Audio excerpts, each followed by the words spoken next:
Bonjour, bienvenue dans cette 8e vidéo du Ready to be Invested programme. Nous avançons dans notre parcours, nous avons créé un dossier investisseur, enfin tous les composants, créé le dossier, on a parlé de pitch, et on va arriver tout doucement vers la finale, hein, vers la vraie présentation de votre dossier. Et il y a encore 2 chapitres qui me semblent intéressants dans ce parcours. Je voudrais parler de risque et d'approche lean, et nous parlerons dans la prochaine vidéo d'un composant qui est souvent négligé, qui est le concept de trésor de guerre, hein, ou architecture de valeur. Comment la startup crée-t-elle de la valeur dans le long terme? Alors ces vidéos, comme toutes les autres, sont en mode Creative Commons, donc vous pouvez les distribuer, les utiliser, mais pas en faire d'usage commercial, pas les dériver, et nous citer comme source. Voilà. Alors, l'objectif de cette introduction au Lean, et ce sera vraiment qu'une introduction bien entendu, c'est d'amener une réflexion autour de la notion de Lean Startup. Alors même si le concept Lean a été utilisé bien sûr dans l'industrie au départ, hein, Lean ça veut dire maigre en anglais, hein, donc comment faire de manière économique, de manière la plus efficace possible sans gaspiller les ressources. Et on va voir que dans le monde des startups, la ressource principale, c'est évidemment, généralement on a peu de cash, mais on a surtout peu de temps, parce que le temps joue très souvent contre la startup, et spécialement dans la nouvelle économie, hein, dans l'économie, qu'elle soit numérique d'ailleurs ou pas. Le temps est le principal ennemi de la startup, on en a déjà parlé, et donc pouvoir atteindre rapidement des premiers niveaux sinon de rentabilité, au moins d'équilibre financier, c'est une véritable course contre la montre, et course contre la montre qui passe évidemment par toute une série d'étapes, malheureusement, dans une espèce de terra incognita. Le problème principal de la startup, c'est qu'elle apprend au fur et à mesure qu'elle avance, et la question, c'est comment puis-je mettre en place une espèce de gouvernance, comment est-ce que je peux piloter ma startup, faire des choix de management, décider lorsque je progresse dans un univers que je découvre au fur et à mesure, ou à la limite même qu'il se découvre au fur et à mesure que l'on avance. Eh bien, l'idée du lean, c'est bien celle-là, c'est de pouvoir quand même avancer avec une méthode, avec une approche qui permette de ne pas courir comme une poule sans tête, hein, ou de foncer sans réfléchir, mais quand même de se donner, je dirais, une approche, une méthode, une structure pour progressivement organiser effectivement sa progression en terra incognita. 5 grands points dans cette introduction au Lean, une brève intro, le rappel des 2 auteurs clés, une série d'outils Lean, et pour ce chapitre, je remercie, rends hommage, je n'ai pas demandé, j'ai utilisé des slides publics, évidemment, d'Eric Ries, mais donc on va essentiellement passer dans ces slides dont vous trouvez la plupart des infos en free access, effectivement, on trouve sur YouTube, on trouve les slides, etc. Donc je vais utiliser du matériel de l'auteur directement, et je vous invite évidemment, il ne s'agit pas de piquer le matos, mais il s'agit bien sûr d'aller vous inviter à approfondir dans le matériel original. Je vais parler de Lean Attitude, et je vais parler d'un élément particulier, un usage particulier du concept de Lean, à savoir la notion de pré-d'amorçage, puisque cet ensemble de vidéos concerne évidemment une problématique de levée de fonds. Voilà. Alors, le monde du Lean appliqué aux startups, de quoi est-ce qu'il s'agit? Il s'agit effectivement de se dire, voilà, une startup, c'est une compagnie qui est un tout petit peu confuse à propos de ses produits, ses clients et comment faire de l'argent. Bon, c'est une espèce de synthèse drôle, c'est piqué au Creative Spark, hein, c'est une photo d'un mur du Creative Spark à Mont-Saint-Guibert, et en fait, ça résume bien toute la problématique de la start-up. La start-up, elle doit avancer, se structurer, s'organiser, mais dans un monde qu'elle découvre et qui se construit au fur et à mesure qu'elle avance. Et donc la question, c'est comment est-ce que j'ai un pilote dans l'avion, hein, dans un univers aussi étrange, si j'ose dire. Alors, ce qui est intéressant, Il y a une série d'auteurs qui sont amenés évidemment à pas mal de choses intéressantes, notamment Eric Ries, dont vous retrouvez sur le site web startuplessonslearn.com toute une série d'infos, le bouquin Lean Startup que je vous invite à lire, et suivre évidemment Eric Ries sur Twitter. Allez voir les originaux, les présentations, les nombreux slideshare.net, achetez le bouquin, renseignez-vous. Ce qu'on va aborder ici, c'est dans les grandes lignes quelles sont évidemment les principales lignes de force de cette histoire. Alors, il y a deux grands auteurs intéressants. On va essentiellement explorer Eric Ries. La première, mais avant lui ou avec lui, ils sont un peu conflictés, et puis ils ont fini par venir ensemble sur proposition. L'autre auteur très intéressant, c'est évidemment Steve Blank, hein, avec The Startup Owner's Manual, hein, le guide étape par étape sur comment construire une grande compagnie, dont la définition de startup, c'est de dire qu'une startup, c'est une organisation à durée limitée, dont l'objectif est la recherche d'un business model, d'un modèle d'affaires qui soit profitable, répétable et qui puisse scaler.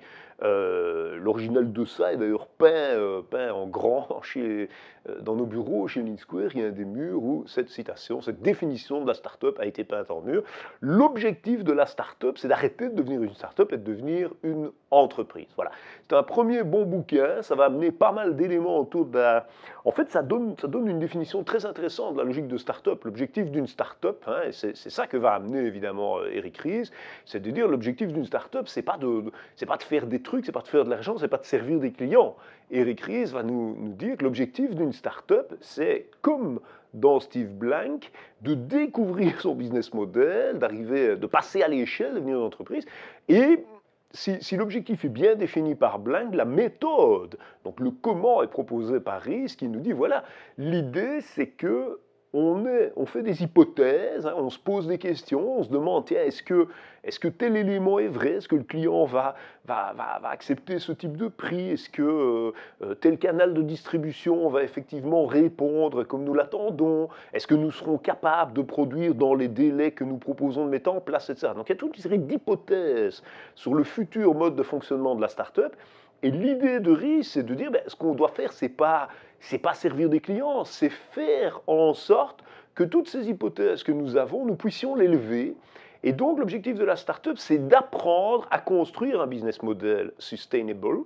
Et cet apprentissage peut être validé en quelque sorte scientifiquement en tournant toute une série d'expériences, en faisant des tests qui nous permettent de tester, de valider, de rendre solide chacun des éléments de la vision que nous avons de notre future entreprise. Voilà. Et donc l'idée de Ries, c'est de dire, quand on est une start-up, enfin, quand on n'a pas fini, quand on n'est pas encore devenu une entreprise, ce qu'on doit faire, c'est aller rapidement consacrer son temps à devenir une entreprise en levant les ambiguïtés, plus que en faisant tourner son business en attendant. Ce qui n'est pas du tout une bonne idée, parce que pendant que vous tournez en attendant, vous gaspillez du temps, des ressources et des moyens, et si vous n'allez pas vite assez à devenir une entreprise, probablement vous épuiserez avant d'avoir atteint un seuil de rentabilité. Alors, quelques éléments directement extraits en fait d'une présentation d'Eric Ries. Dans son intro, donc il remet les mêmes définitions. Il dit voilà, une start-up, c'est une organisation humaine dont l'objectif c'est de délivrer un nouveau produit et un nouveau service. Mais ce qui caractérise la start-up, ce qui la distingue de la PME traditionnelle, c'est qu'elle fait cet exercice dans des conditions d'extrême inconnu. Et donc, ça n'a rien à voir avec une entreprise traditionnelle qui, elle, fonctionne dans un univers connu. Donc, les bonnes pratiques de comment réussir la mise en place d'un nouveau service ou d'un nouveau produit doivent être inventées au regard, évidemment, de la certitude de l'environnement dans lequel on se trouve. Et donc, ce qui caractérise la start-up, c'est que comme elle fonctionne dans cet univers inconnu, elle doit lever les ambiguïtés, et donc la proposition d'Eric Ries, qui est un petit peu la meilleure pratique aujourd'hui, c'est de dire, si vous voulez être efficace, perdez le moins de temps possible, faites le plus vite possible des expériences qui vous permettent de lever les ambiguïtés. Et il rappelle que c'est d'autant plus urgent que la plupart des startups se plantent. Et pourquoi est-ce que la plupart des startups se plantent? Parce que le temps joue contre elles, parce que tant qu'on n'a pas atteint, tant qu'on ne vend pas plus, je dirais, avec suffisamment de volume, hein, et avec une marge unitaire, on n'arrive pas à couvrir ses frais. Et donc, à un moment donné, on est en cash burn négatif. Et donc, l'objectif d'une startup, c'est vraiment d'inventer un produit-service qui soit suffisamment attractif, satisfaisant, qu'on soit capable de délivrer, qui réponde à des besoins, etc., que pour évidemment sortir du cash burn. Donc le temps est l'élément le plus contraignant et le grand challenge, c'est arrêter de perdre son temps en fait à faire des choses non utiles ou des choses qui ne vont pas à l'essentiel dans votre projet de start-up. Ce qui est le plus important, c'est d'arrêter de perdre son temps en fait. Ça, c'est vraiment l'idée. Alors, pour cela, l'idée, c'est de s'imposer. Moi, j'appelle ça une gouvernance. Eric Ries dit que l'entrepreneuriat, c'est une forme de management. Et c'est une forme de management qui se caractérise par le fait qu'on va apprendre à fonctionner dans l'incertitude. Normalement, le management traditionnel, ça tourne évidemment autour d'un modèle classique, hein, où on réussit. Ce qu'il faut, c'est inventer un nouveau management, hein, qui ne se limite pas à dire ces deux gars dans un garage, hein, Black Till, mais ce nouveau management, ce sont des pratiques et des guidances, hein, des principes de fonctionnement qui permettent de faire évoluer la start-up dans ce domaine d'incertitude. Et donc, ce qu'on doit inventer aujourd'hui, enfin, ce qu'Eric Ries propose, c'est d'inventer un management de l'entrepreneuriat, c'est-à-dire des pratiques de la vie de l'entrepreneur d'aujourd'hui destinées à aborder ces conditions extrêmes d'incertitude. Et parmi les outils qui vont être proposés, il y a notamment le concept d'expérience, on en a parlé, mais le concept de pivot. La notion de pivot, c'est l'idée que si on s'aperçoit, donc on fait des expériences, et si on s'aperçoit qu'on n'est pas ou on ne va pas dans la direction où on veut aller, il faut pouvoir pivoter, c'est-à-dire garder, quand on pivote, il faut au moins garder un pied, hein, on ne change pas complètement, mais garder ce qu'on a acquis, se baser sur les fondations qu'on a mis en place et pouvoir progressivement évoluer, rebondir, de sorte que si vous sortez de la trajectoire que malheureusement vous êtes en train de déterminer en même temps que vous prenez, mais vous pouvez ajuster la direction que vous donnez à votre entreprise au fur et à mesure que la trajectoire apparaît de plus en plus claire. Et donc, la notion de pivot, c'est un concept qu'on va beaucoup retrouver dans les startups. C'est l'idée, effectivement, sur base des différents apprentissages, de progressivement faire évoluer, voire carrément fortement évoluer. Alors, on sera clairement dans un pivot, mais le pivot est quasi continu. C'est quasi un pilotage continu de l'organisation. Comment est-ce qu'on valide l'intérêt ou pas de pivoter? À travers ce qu'il appelle les validated learnings, donc les apprentissages structurés, validants. Et donc c'est l'idée effectivement de mener des expériences, de faire il appelle ça des speed wins, hein, pour distinguer du mot quick win. Donc voilà. Et l'idée, c'est de réduire le temps en différents pivots et d'améliorer évidemment nos probabilités, nos chances de succès. Pourquoi? Parce que, à nouveau, le temps joue contre vous, l'argent, vous pouvez pas faire du cash burn à l'infini, et donc vous avez intérêt, effectivement, à être le plus rapidement possible sur la trajectoire qui va vous mettre en orbite. Voilà. Et donc, si on ne fait pas ça, hein, le problème, c'est que ça ne sert à rien, effectivement, de réussir, de réussir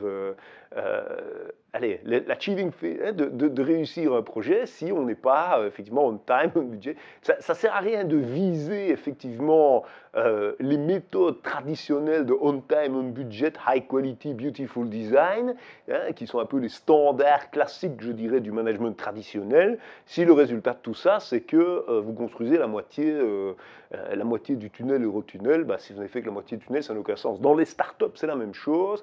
Ça ne sert à rien de réussir un demi-lancement de startup avec un produit magnifique, parfaitement on time, parfaitement budget. Tout ça, c'est une conception du management basée évidemment sur une conception de la qualité qui est celle d'une boîte dont on connaît les codes. En start-up, on ne connaît pas les codes. Il est plus important de réussir quelque chose que de réussir parfaitement quelque chose, parce que, étant donné qu'on ne sait pas où on veut aller, il vaut mieux aller quelque part et réussir que tenter quelque chose de formidable qui va échouer. Pour ça, un grand principe, c'est de faire des hypothèses. On a une idée, On fait des hypothèses, on construit une approche, on va builder une approche pour tester, on va mesurer l'impact, on va collecter des données et on va tirer des apprentissages. Donc cette boucle de validated learning est un des principes de base de la startup. Alors ça a l'air de la startup pilotée évidemment avec ces outils de management lean que propose Eric Ries. C'est extrêmement important parce qu'il n'y a vraiment pas ici en Wallonie, en Belgique, en Europe, enfin il y a une bien moins grande culture, par exemple, de la notion de fact and figures. Il y a les gens peuvent vous dire, ah voilà, moi si d'ici 3 mois j'ai réussi à lancer mon produit, ce serait chouette. Et quand on leur demande qu'est-ce que ça veut dire lancer ton produit, et ça veut dire que tu as 2 clients, 20 clients, il est beaucoup plus intéressant de pouvoir chiffrer, d'avoir des notions d'indicateurs, de pouvoir dire voilà, notre objectif c'est 4 000 € de monthly recurrent revenue par client, etc. Donc essayez de penser en termes d'objectifs smart, hein, simples, mesurables, atteignables, réalistes avec un time frame, et entrer véritablement dans cette culture des métriques de l'expérience, et on voit qu'il y a toute une série d'outils effectivement qu'il est intéressant d'étudier. Ça nous amène évidemment à la notion de accountability, hein, et quelque part innovation accounting. Donc la capacité, pour moi, accountability en tant qu'investisseur, nous investissons dans des projets qui font face à une incertitude intrinsèque. Ce n'est pas grave d'investir dans des projets dont la nature est incertaine, mais par contre c'est très intéressant de savoir que le capitaine à bord du projet est quelqu'un qui va aborder, hein, qui a une gouvernance, qui va aborder l'incertitude avec une méthode solide. Quand Christophe Colomb part découvrir l'Amérique, hein, on ne sait pas du tout où se trouve l'Amérique, on ne sait il part en Inde, mais ce qui est très intéressant, si vous devez investir dans le projet, allons découvrir les Indes par l'autre voie, hein, le plus important est d'investir dans un capitaine de bateau qui sait mener des bateaux, qui sait que s'il part avec 500 jours de nourriture, fera potentiellement demi-tour à 250, ou s'il décide de poursuivre, voilà. Mais en tout cas, que l'approche du capitaine à bord soit une approche qui mène le projet vers un succès, même si chaque nouvelle étape est évidemment une étape qui continue d'avancer vers l'inconnu. Et donc la notion d'accountability, c'est essentiel pour le pilotage d'une startup, c'est essentiel pour l'investisseur, c'est la notion en fait que vous organisez en quelque sorte votre start-up autour, effectivement, d'une manière d'aborder l'incertitude. Alors ça passe évidemment par des processus à mettre en place, notamment une culture du chiffre, notamment une culture du fact and figures, et des gens. Et donc, l'organisation de votre start-up, le caractère gouvernable de la start-up passe par une organisation, process, culture, people, basée effectivement sur une véritable manière de fonctionner. Ok, et donc lorsqu'on parle d'innovation accounting, hein, les 3 milestones, les 3 logiques d'apprentissage, effectivement, la dynamique, le type de démarche, hein, c'est de pouvoir étape par étape expérimenter. Et au niveau de la start-up, par exemple, le fameux concept de minimum viable product, hein, et pas visible product comme parfois on l'entend en Europe, hein, c'est véritablement d'avoir une approche. Donc l'idée, c'est pas de dire on va développer le produit 100%, mais c'est de faire un premier quelque chose que des clients vont effectivement pouvoir acheter. Alors évidemment, la version 0 de votre produit ne conviendra pas à tout le monde, hein, il faudra choisir. Moi j'ai toute une stratégie, notamment dans la vidéo 6, autour de la customer traction des premiers clients. Mais l'important, c'est de rapidement mettre l'ensemble, je dirais, de votre start-up en mouvement, voire au banc d'essai, et d'aller réellement mesurer comment les clients vont se comporter dès à présent, quel feedback ils vont nous donner. Donc établir la baseline, mettre en route la machine, hein, mesurer, tester, etc. Et ne pas hésiter, soit à persévérer si ça se passe bien, soit à pivoter, à faire évoluer le modèle en fonction du feedback. Je rappelle que 39% des projets de start-up échouent parce que les start-up poussent une solution qu'ils ont en tête, qu'ils ou elles ont en tête, plutôt que de co-construire, d'écouter le marché, d'écouter le client. Éventuellement, on peut proposer un premier truc, écouter le client, évoluer, etc. 39% issue parce que ce processus d'innovation accounting, hein, ces 3 milestones de l'apprentissage de la startup ne sont pas mis en place suffisamment tôt. Ça fait quand même 4 startups sur 10 qui se plantent parce qu'elles n'écoutent pas leurs clients alors qu'elles ont éventuellement, potentiellement, les compétences, l'équipe, les moyens de faire des histoires successful. Voilà. Si vous voulez en savoir plus, n'hésitez pas à consulter évidemment l'original, Lean Startup Book de Lean Startup d'Eric Ries. C'est évidemment beaucoup plus détaillé, mais la quintessence de l'histoire, c'est expérimenter, mesurer, pivoter, penser MVP, etc. Okay. Je vous invite dans votre propre projet à repartir peut-être de votre business model Canva ou de votre business model, d'identifier un certain nombre de risques ou de questions que vous vous posez, d'éventuellement ce qu'on appelle les assets, donc leur donner une espèce de valeur, de se dire, tiens, quelle est la probabilité que ça se passe? Si ça se passe, qu'est-ce qui va se passer? Est-ce que je peux le détecter?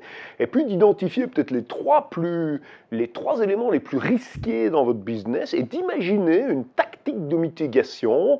Éventuellement, vous pouvez présenter si on est dans un workshop, mais surtout que vous pouvez aborder avec une approche lean en se disant, voilà, si je pilote ma start-up et que toutes les semaines je fais cet exercice, normalement, au bout d'un temps, j'aurais pu évidemment mettre en place des expériences. Chaque semaine, j'aborde 1, 2, 3 domaines problématiques potentiellement dans ma start-up et je mets en place véritablement des outils, des approches pour apprendre, réagir et transformer ma startup pour essayer de la mettre au maximum sur la bonne trajectoire. Je vous invite à regarder, je l'ai déjà cité, la vidéo de Howlett, qui a gagné la BMC Competition 2013, que vous trouvez notamment sur Vimeo, où on voit vraiment comment l'équipe du projet Howlett, qui est une petite chaussette oxymétrique pour mesurer effectivement de l'activité, monitorer un certain nombre d'activités de bébés à l'hôpital ou à la maison, et vous allez voir comment ils vont pivoter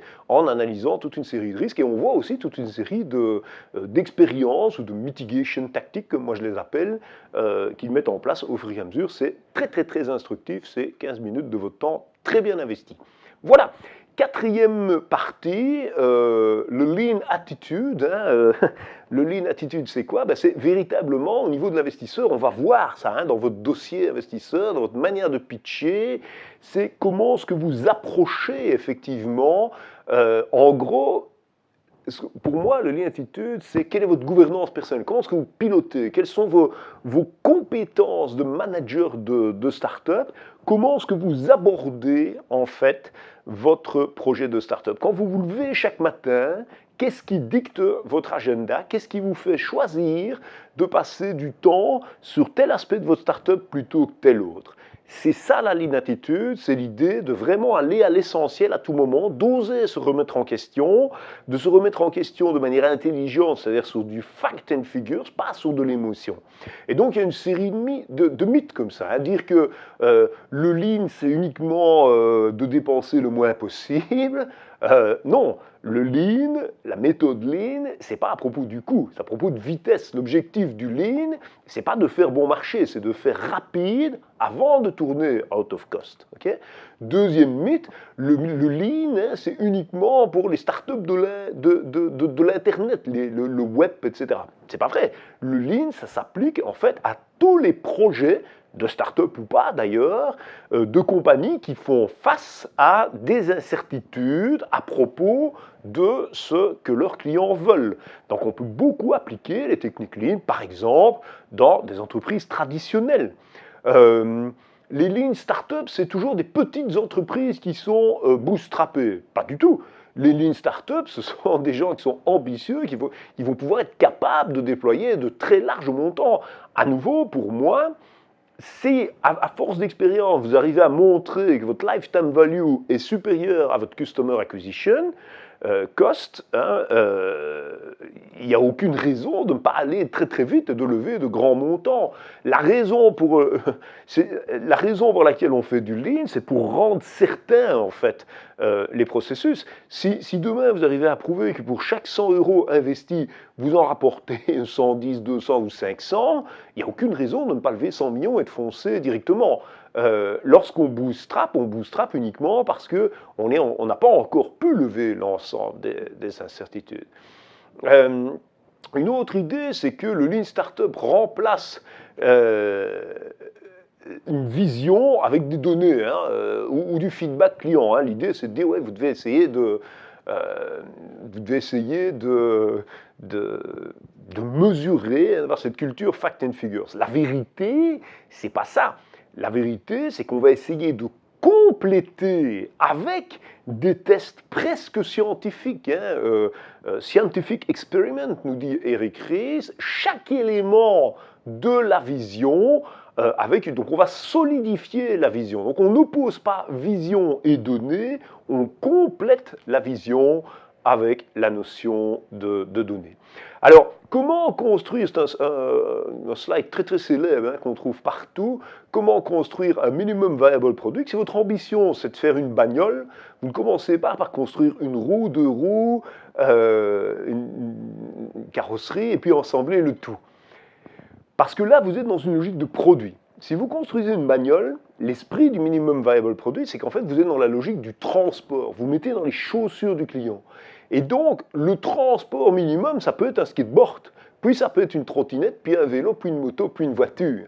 Mais donc, il y a une évolution, évidemment, dans le modèle, mais le besoin client, c'est un besoin de transport, et peut être un transport sur roue, ça c'est plus ou moins le tagline de votre histoire. Et donc, la V1 de votre transport sur roue que vous pouvez vendre, c'est peut-être un skateboard pour finir avec une voiture. Mais ce n'est pas une roue qui sera le futur composant d'une bagnole. Pensez à ça, méditez dessus, imprimez-le en grand, on le trouve partout, affichez-le dans les bureaux de votre start-up, ça donne vraiment une idée. Pour moi, ce qui est essentiel, c'est que dans la situation numéro 2, quand on va du skateboard à la voiture plutôt que de la roue à la voiture en passant par la carrosserie, dans tous les cas, dans la situation 2, on peut satisfaire des clients. Pas tous les clients, mais une quantité de clients de plus en plus grande avec un moyen de transport. Le moyen de transport, c'est le pain, il ne s'agit pas de l'outil, mais du pain du client. Et on parle client, on pense client, on discute client et on est au cœur finalement, non pas de ce que les gens achètent, mais de votre proposition de valeur. Voilà. Et donc de la même manière, un MVP, ce n'est pas un petit morceau d'une solution technologique, c'est une solution technologique qui rend compte les différents niveaux de besoins qu'on peut utiliser, qui fait plaisir, etc. Donc dans la pyramide, vous voulez, de Maslow, en quelque sorte, de l'utilisateur, on retrouve l'ensemble des éléments. Voilà, la lean attitude, c'est quoi? C'est ne rien prendre pour argent comptant ou pire argent comptant. Voilà, c'est une culture du fact and figure, c'est l'idée d'expérimenter, tester, valider, c'est savoir pivoter, c'est vraiment cette approche d'avoir une gouvernance personnelle, une attitude de management face à l'incertitude, et finalement de s'équiper comme le futur pilote dans l'avion de sa future start-up, en osant affronter finalement l'inconnu d'une manière structurée plutôt que de foncer dans l'inconnu en ayant une idée de ce qu'est cet inconnu. Non, on le découvre, on s'équipe, on apprend, on progresse. Ça, c'est la véritable lean attitude. Voilà. Alors vous allez me dire maintenant, quel rapport avec mon dossier d'investissement? Il y a tout, en fait. La logique du dossier d'investissement, c'est qu'en fait, vous sollicitez un investisseur pour participer financièrement à votre aventure, qui est une aventure dans l'inconnu.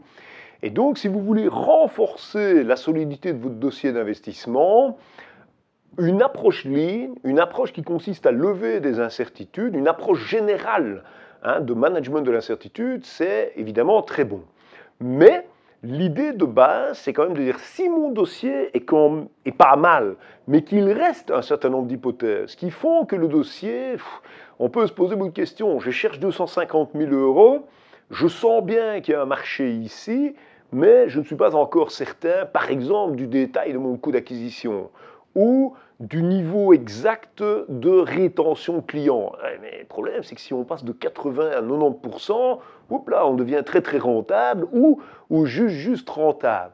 Eh bien, ici, chez Leansquare, on est un investisseur en equity, donc on investit a priori en actions dans votre projet, mais néanmoins, plutôt que de mettre 300 000 à 400 000 euros dans un projet avec de grosses incertitudes, ce que l'on propose aux startups de faire, startups qui s'endettent, hein, enfin, les 300 000 à 400 000, hein, même c'est une logique d'investisseur, l'idée c'est de dire, et si nous savons, si nous pouvions déterminer les hypothèses que l'on souhaite lever, plutôt que de s'embarquer dans 300 000 euros de levée et de foncer, est-ce qu'on ne ferait pas d'abord une espèce d'expérience pour 25 000 par exemple, 20 000, 30 000, ça dépend, qui nous permettrait de mieux connaître, de mieux expérimenter, de mieux tester les hypothèses SMART, hein, les objectifs SMART que l'on veut mesurer, de manière à mieux comprendre les tenants et aboutissants, les ressorts de fonctionnement de notre plan d'affaires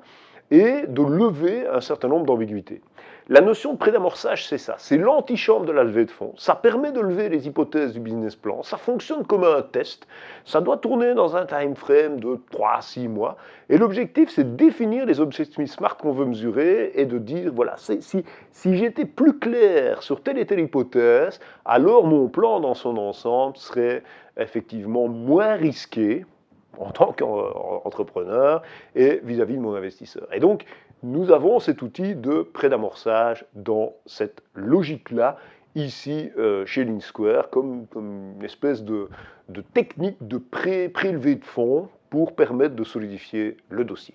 Voilà, ceci termine ma brève introduction au concept de Lean. On a donc une brève introduction au Lean, technique du pilotage, 2 auteurs clés, Eric Ries, Steve Blank, un ensemble d'outils Lean tels que proposés par Eric Ries, à savoir essentiellement des outils pour manager, des outils d'entrepreneuriat, l'entrepreneur face à l'incertitude, fait des hypothèses, mesure, teste, à cette culture de construction, de tests, d'apprentissage, est capable de pivoter, ça fait de lui un entrepreneur dans la lean attitude, et une des traductions financières de cette logique de lean attitude, c'est lorsque on veut avancer dans un dossier d'investissement, mais que les hypothèses sont encore trop peu solides, un instrument financier intéressant, c'est de dire, plutôt que de lever 300, j'ai peut-être levé 25, solidifier un certain nombre d'hypothèses, et puis, avec le résultat de mes hypothèses,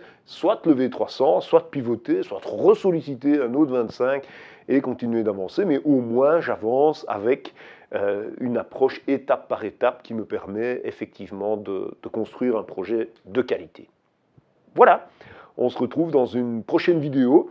Je vous invite à réfléchir évidemment à cet ensemble de concepts Lean, et ne peux que vous recommander évidemment la lecture du livre original de Lean Startup d'Eric Ries. Bonne journée!